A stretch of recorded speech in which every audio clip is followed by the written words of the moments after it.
ፕሮፌሰር መስፍንም እና የፕሮፌሰር መረራን ብናወዳደር ሁለት ጉምቱ አንደኛው አርፏል አንዱ አለ ያን የተናገረው ፕሮፌሰር መራራ ነው የሚበላውን ያጣው ህዝብ መሪውን ይበላል የሚል ለረጅም ዘመን ፕሮፌሰር መራራ ነው ታቁ በሌላ መልኩ ግን የኢትዮጵያ ህዝብ በለውጥ ያመጣል ግን በማመጽ ሳይሆን በማደም ተከሻውን አደላድሎ መከራን በመቻል በዝምታ ነገም ሌላ ቀን ነው ለበጎ ነው ብሎ ወደ መስጊድ ወይም ወደ ቤተ ክርስቲያን ነው የሚሄደው እንደውም ልትወርቅ ስትል በደንብ ነው የሚያጨበጭብልህ ወደ ገደድ ስትንደረደር እንደውም እንድገባ ያጨበጭብልሃል ሶ የሚገልጽበት መንገድ በተለየ መልኩ ነው የሚል ነው ፕሮፌሰር መስፍን ወልደማርያም የሚናገሩትና ሁለት ፐርስፔክቲቭ አለ ሁለቱንም ረዳቸዋለሁ ከየት እንደሚመጣ ወደ የሪቮሉሽን ታሪኮች እና አስመግሉና ሌሎች የሚጽፉትን ሌላ ጊዜ በስፋት ልናወራ እንችላለን ሎክ የሰው ህዝብ በሁለት ጊዜ ነው የሚያምፀው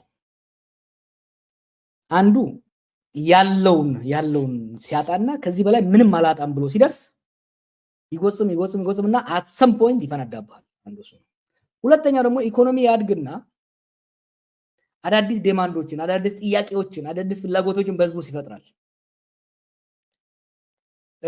መበላለጥ ኢኒኳሊቲን ይፈጥራል ያኔ በሁለት የሚድል ክላስ አፕራይዝ ሚድል ክላሱን ሴንተር ያደረገ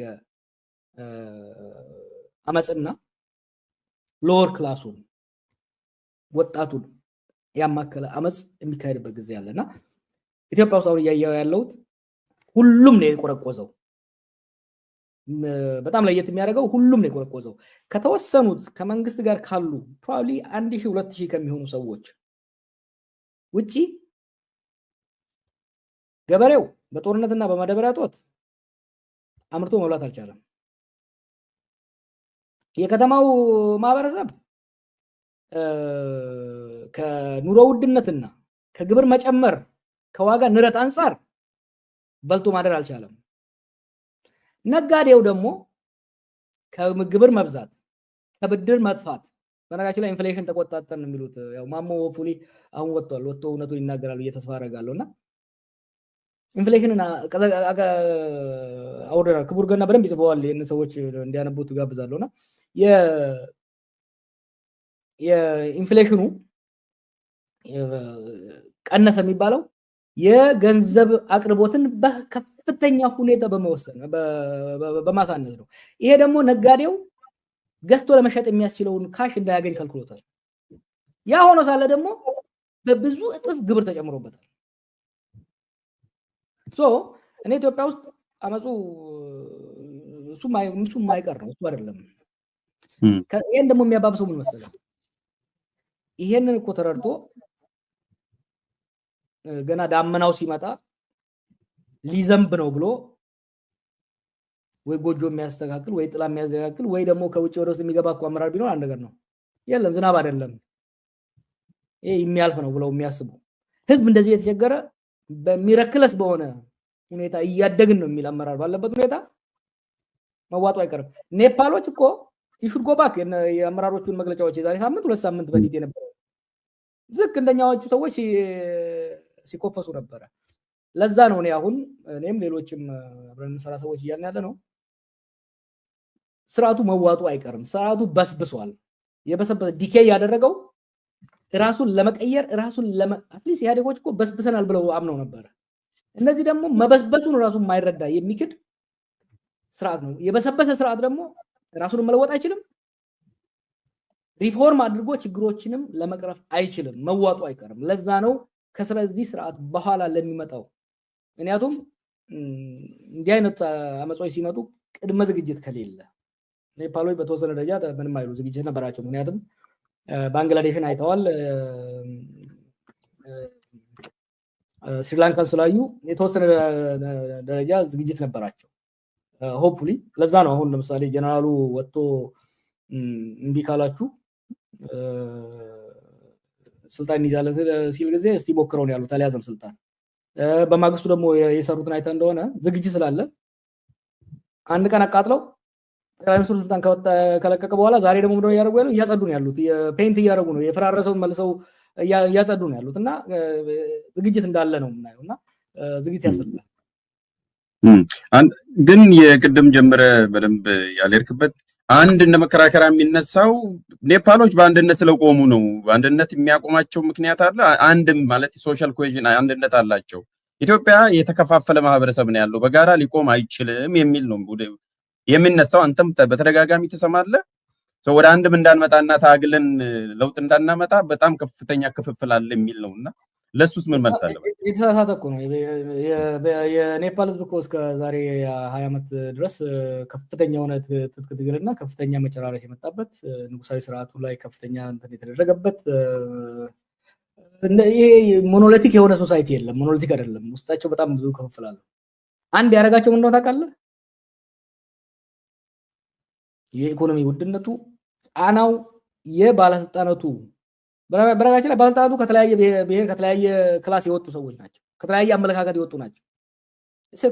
ኮሊሽን ገቨርንመንት እኮ ነው የተበላው። አንድ ህዝቡን ያደረገው ምንድነው? በደል ነው።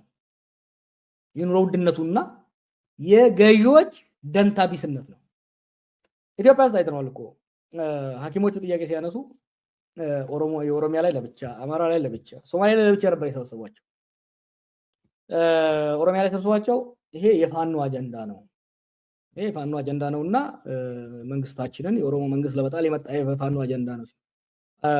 ከዚህ በፊልም ብያለሁ። አንድ ነባር የሆኑ ጤና ባለሙያ አይ እሱ ሊሆን ይችላል፣ ግን እኛ እኮ ያለ ነው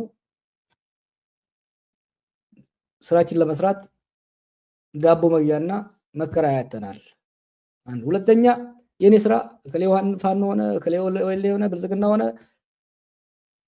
ተመቶ ከመጣ ማከም ነው። ስራዬ ላይ እንዳልደርቡብኝ መገዳደል አቁሙ ነው ያላቸው። አማራ ክልል ላይ ምንድነው ሲሉ የነበሩት? ይሄ የነ ጀዋር አጀንዳ ነው፣ እነሱ ናቸው ይዘውት እየሄዱ ያሉት የሚል ነው ያቀረቡ። እዛም የሰማቸው የለም። ምክንያቱም this is not a contest of nationalism። ይሄ የዳቦ ጉዳይ ነው። ምክንያቱም የተወሰኑ ከየቦታ የወጡ ሰዎች እየበሉ ሌላው ህዝብ ግን እስቲ የቱ ክልል ነው ዛሬ የቱ ክልል ነው በየቱ ክልል ነው መንግስት ሰራተኛው የተሻለ ደሞዝ ከሌላው ክልል የተሻለ ደሞዝ ያገኛል? የየቱ ክልል ወጣት ነው የተሻለ የስራ እድል ያለው? የለም። የተወሰኑ ሰዎች አንደኛ መንግስት ባለፈው አንድ ስብሰባ ላይ የሆነ ወጣት ያላቸው ነገር አለ። የአውራ ጎዳና መንግስት ነው ያላቸው። የአውራ ጎዳና ክልላዊ መንግስት። ምክንያቱም መንግስት የሚባለው ነገር አዲስ አበባና ሜጀር ሃይዌይ ላይ ብቻ ነው ያለው። ሌላው ማህበረሰብ ተረስቷል። ጥቅሙን እያገኘ አይደለም፣ እየተጎዳ ነው ያለው። ኢትዮጵያ ውስጥ የኢኮኖሚ ጫናው የኑሮ ውድነቱ ማንኛውንም ክፍፍል ሊያስረሳ ሊያስጥል የሚችል ነው። ፕራክቲካሊ ደግሞ እያየ ነው። እነሱም ይደብቃሉ እንጂ በሚያደርጉ ግምገማ አሁን ያው ሊነግሩት ስለማይፈልጉ ነው። መከላከያም ግምገማ አድርጓል፣ ደህንነት ግምገማ አድርጓል፣ በፓርቲ ደረጃም ግምገማ አድርገዋል። ነምበር 1 ኢሹ ለስርዓታችን ትልቅ ጠንቅ ኢኮኖሚውና ሙስናው ነው የሚል ደምድሞ ነበር፣ ግን እርምጃ አልተወሰደበትም። ለዛ ነው የአብይ 30% ምልህ የኢኮኖሚ ጫናውን ለመቀነስ በኢኮኖሚ የሚመጣበትን ጫና ለመቀነስ የሚያስችል እርምጃ ሳይሆን ሊያባብስ የሚችል እርምጃ ስለሚወስድ ውድቀቱን በጣም እያፋጠነ ነው እየሄደ ያለው። ጥሩ። ከዚሁ ጋር ተያይዞ አብይ በሌላ መልኩ ነው አንድ እንደ ምናልባትም ለዳይቨርዥንም ይሁን ለመልስም ይሁን አዳዲስ ትላልቅ ሜጋ ፕሮጀክቶች እያመጣን ነው የሚል አለ። እሱ ቀጥዬ እሄዳለሁ። ከዛ በፊት ግን የኢትዮጵያ ጸረ ሙስና ኮሚሽን ምን አስበው ነው ይሄንን ሼር ያደረገው የለጠፈው? ማለት ቅኔው አልገባኝም። ምን አስበው ነው? ኢትዮጵያ ጸረ ሙስና ኮሚሽን ነው ሼር ያደረገው። ይሄንን ስክሪን አንተም አድርገሃል። ፌደራል ኤቲክስ ኤንድ አንታይ ኮረፕሽን ወይም የፌደራል የጸረ ሙስና ኮሚሽን የስነ ምግባርና ጸረ ሙስና ኮሚሽን ወይም ብቻ ባጭሩ የጸረ ሙስና ኮሚሽን ይሄንን ሼር አድርጓል። የኔፓል ጠቅላይ ሚኒስትር በአገሪቱ በተቀሰቀሰው የጸረ ሙስና ህዝባዊ ተቃውሞ ሳቢያ በደረሰባቸው ጫና ስልጣን ለቀቁ ይላል። እንግዲህ አሁን ኢትዮጵያ ባለስልጣን ነው፣ ኢትዮጵያ ተቋም ነውና ምን አስበው ነው ጀዋር? ምን እያለን ነው? ቅድም ያነሳውን ጥያቄ እኮ መልስ የሚሰጥ ነው ሞገሴ። ይሄ ህዝቡ ተከፋፍሏል የሚለው አይደለም። ጭቁኑ ህዝብ ተውና የዳቦ ጥያቄ እኮ የፓርላማ አባላቶች አንስተዋል።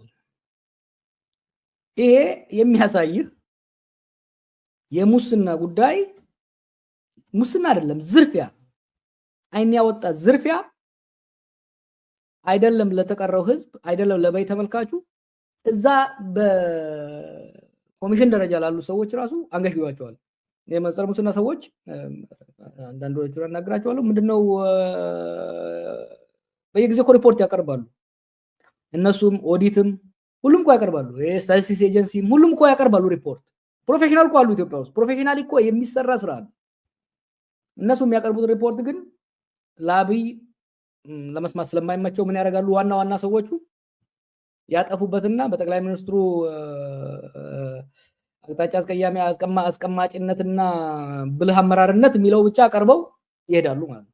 እና ይሄንን የለጠፈው ሰው ማን እንዳደረገው አላቅም። but it is fascinating ያንን ማየት። እሁድ ከሰዓት ቤት ሰው ጋብዘህ ለባርቢኪው ጋብዘህ የምታረገው አይነት ነገር ነው። ይሄ አግባብ የለውም። አጠገቡ ያሉት ግን ነበለኔ ምናምን ትንሽ ወጣ ብለው የተመለሱ ሰዎች ለምን ነው የማይመክሩት? this is not acceptable በዲፕሎማቲክ ዲኮረም ውስጥ የሚያዋጣ ነው የሚጠቅም ነገር አይደለም። ሰው እኮ አፍሮ ሞተ። መጀመሪያ ስንጀምር ያልኩ አንዱ እንደ አንድ ሀገር ሰውና ከአንድ ማህበረሰብ እንደወጣ ሰው ባይዘው እነዚህ እሱ የሚያሻሻቸው ሰዎች they are very uncomfortable ዞር ሲሉ ደግሞ ያሙታል። ይሄ ለምሳሌ በሲሄዱ እጃቸውን ይዟቸው በየፓርክ ውስጥ የሚሄደው እንዲህ አይነት ነገሮች ይሄ የአብይና የሩቶ የአብይና የማክሮን ግንኙነት አይደለም። ይሄ የሁለት አገሮች የሁለት መሪዎች ግንኙነት ነው። ፕሮቶኮል አለ። ፕሮቶኮል መጠበቅ አለበት። ካሜራ ከጠፋና ፕሮቶኮል ካለቀ በኋላ ጓደኛሞች ከሆኑ ፈን ማድረግ ይችላል። መተሻሻትም መደነስም መጨፈርም they can do anything ካሜራው በሌለበት በተለይ ደግሞ እንደዚህ ሶሎም የሆነ ትልቅ ዝግጅት ላይ የዓለም አይን ባለበት ላይ እንዲህ አይነት ነገር አይደረግም። ነውር ነው። የዲፕሎማሲ ነውር ነው። ኤቲኬቱን የጠበቀ አይደለም። እኔ ቅድም እንዳልኩ ባልናገር በጣም ያስቀያሚም ስለሆነና የወረደ ነገር ስለሆነ he really need to stop this በቃ መግቢያ እኮ አሳጣን። ባለፈው ብያለሁ። እኔ አንዳንዴ እሱ ሲናገርና የሚያደርገው ነገር ሳይ እንደ ተቃዋሚ ብቻ ሳይሆን እንደ ወንድም ጥፍሬ ውስጥ ብገባና በቃ በጥፍሬ ውስጥ ብደበቅ ደስ ይለኛል። ታውቃለህ አሁን ባለፈው ይሄን ሲያደርግ መቼም ያልተጨነቀ ያልቀፈፈው ያላፈረ ባለስልጣን ዘካቢ ያለ አይመስለኝም። ይሄን የሚያደርገው ደግሞ ኃላፊነቱና ቦታውን ግስበት ከ7 ዓመት በኋላ ካልተረዳኸው ምን ዋጋ አለው? after 7 years መጀመሪያ እኮ ስልጣን ስትይዝ you can make this rookie mistakes ፈረንጆች የሚሉት after 7 years you have to grow up. this guy has no capability to grow up. የማደግ የመብሰል ብቃት እንደሌለው ነው የሚያሳየው።